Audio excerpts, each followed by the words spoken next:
안녕하세요. 2021년 1월 2일 토요일 한 절 한 끼 시작하겠습니다. 오늘 본문은 요한일서 2장 1절부터 11절까지죠. 오늘 1절 말씀을 보니까요. 나의 자녀들아, 사도 요한은 자기의 편지를 읽고 있을 성도들을 나의 자녀라고 부릅니다. 그가 성도들을 얼마나 사랑하고 있는지 그 마음을 엿볼 수가 있죠. 그 당시 예수님의 제자들 가운데는 사도 요한만 생존해 있었을 것입니다. 그의 나이가 90 정도 됐을 거라고 추측해 본다면 정말 그는 모든 교회와 성도들에게 영적인 부모와 같은 존재였을 것이죠. 여러분에게는 이처럼 영적인 부모, 영적 멘토가 있으신가요?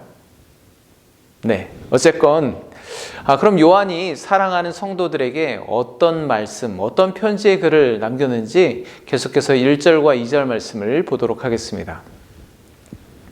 나의 자녀들아, 내가 이것을 너희에게 쓰면 너희로 죄를 범하지 않게 하려 함이라.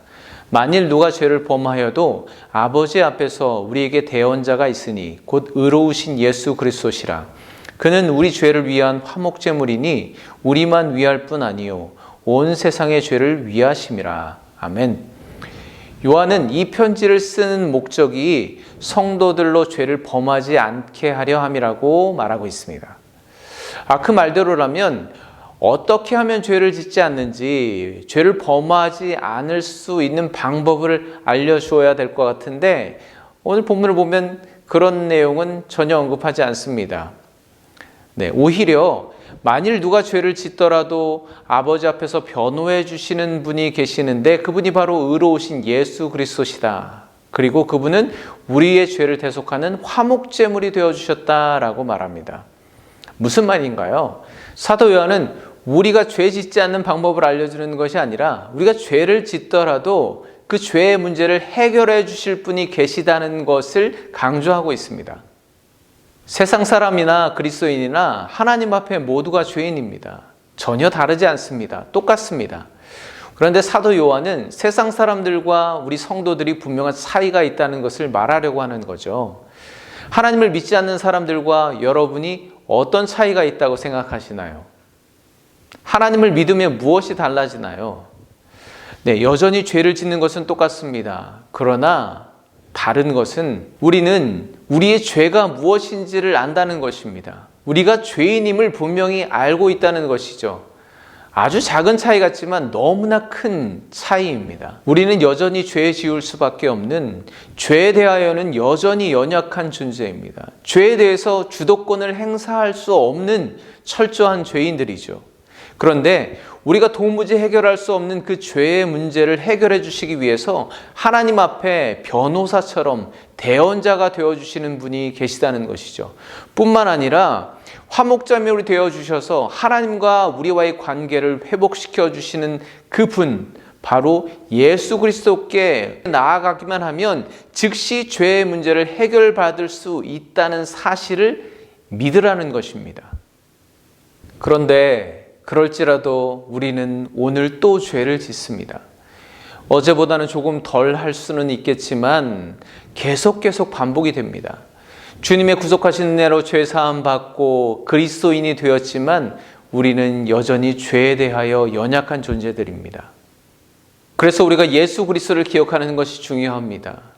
그분 예수 그리스도께서 오늘도 우리는 또다시 죄를 범하지만 하나님 앞에서 우리를 위하여 대언자가 되어주시고 깨어진 하나님과의 관계를 다시 회복시켜 주시기 위해서 화목제물이 되어주셔서 우리가 그 피로 하나님 앞에 다시 설 수 있다는 것을 기억하는 것이 중요하다는 것이죠. 그것을 잊지 않고 기억할 때 그것을 통해서 날마다 우리를 감격시키는 놀라운 은혜가 되어지는 것입니다. 여러분은 날마다 그렇게 구원의 은혜에 감격하며 살고 계신가요? 네, 저는 그렇지 않더라고요. 그나마 내 안에 은혜가 조금이라도 남아있을 때, 믿음의 온기가 조금이라도 남아있을 때는 그래도 날마다 감사할 수 있었습니다. 아침에 눈을 뜰 때 하나님 오늘도 새 날을 허락해 주셔서 감사합니다. 오늘 하나님께서 어떻게 일하실지 기대합니다. 그렇게 고백하며 살아가는데 점점 은혜가 사라지고 믿음의 온기가 식어지니까 전혀 구원의 감격을 찾을 수가 없는 것이죠. 요즘 날씨도 추운데 그래서 따뜻한 이불 속에 조금 더 누워있고 싶은데 새벽에 일어나서 기도에 나가는 게 얼마나 억지스럽고 또 힘든 일인지 모릅니다. 네, 그렇다고 해서 날마다 그런 게 아니니까 너무 비난하지 마시고요. 굳이 예를 들자면 그렇다는 거죠. 그런데 아무튼 솔직히 내 삶에 예수 그리스도의 그 구원의 감격이 식어진 지 참 오래된 것 같습니다. 여러분은 솔직히 하나님의 은혜가 정말 놀랍습니다 라고 고백했던 적이 언제였었나요? 왜 이렇게 된 걸까요? 자꾸 망각하기 때문입니다. 내가 죄인이었다는 것을, 날마다 죄를 뒤집어 쓰고 살던 죄인이었다는 것을 잊어버렸기 때문입니다.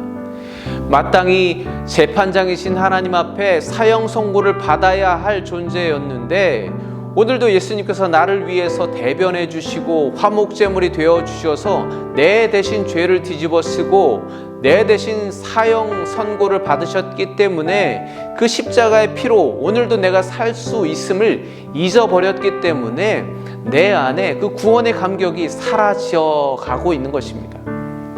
이전에 나의 존재가 어땠고 그리스도 없는 삶이 얼마나 비참한 인생인지를 잊어버리고 사니까 오늘 내가 누리고 있는 은혜도 그저 늘 그랬듯이 당연히 내가 마땅하게 누려야 되는 것이라고, 때로는 값싼 은혜라고 착각하며 살더라는 거죠. 여러분, 하나님께서 아무 값 없이 거저 구원의 은혜를 허락해 주셨지만 그렇다고 해서 그 은혜가 값싼 은혜로 전락해버리면 안 되는 것 아니겠습니까?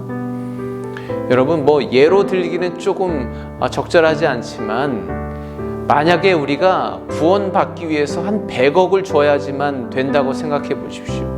우리 가족이 4명이니까 400억을 줘야 구원받을 수 있다고 생각해 본다면 여러분, 그 구원을 우리가 이렇게 함부로 취급할 수 있겠습니까? 그 구원을 얼마나 애지중지 고귀하게 여기며 살아가겠습니까? 하루라도 잊을 수 있을까요? 그런데 저는 오늘 말씀을 묵상하면서 이것만은 지키자 결단한 것이 있습니다. 주님의 은혜를 기억하자는 것이죠. 망각하지 말자는 것이죠.